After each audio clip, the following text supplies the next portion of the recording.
Happy Friday, lovely people. Hope you've had a great couple of weeks here into the summer.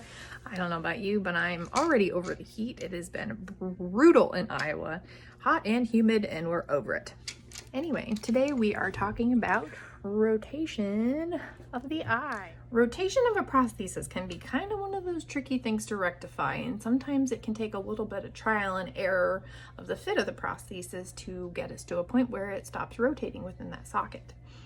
Typically, nowadays, we're using implants like this of different materials, but a tiny little sphere that gets embedded within the socket. We've talked about this before with our lovely diagram, throwing eyes all over, lovely diagram of the implant being embedded. And that's essentially what this is, but of a different material. They hook the four rectus muscles to the implant and then close that conjunctival tissue over the top and then stitch things closed. Then we have the movement of the prosthesis because the muscles are attached to the implant. Then after healing time, we can go in and put a prosthesis or conformer or what have you over the top of it.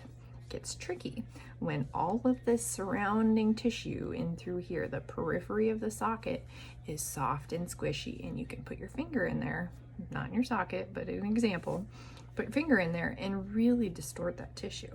So if you have a prosthesis that's constantly turning within the socket one way or the other, we'll start by marking 2 dots so we can make sure that the orientation is either staying or not staying. And then we have to get a little creative with how we extend into those soft, squishy parts of the socket. And a lot of times the prosthesis will turn to the area of weakness. Meaning if we have enlarged areas here and maybe it's a squishy spot here and here, it's gonna turn that way to fit into that the best possible. So when we combat rotating as ocularists, we have to try and extend up into areas to prevent it from rotating.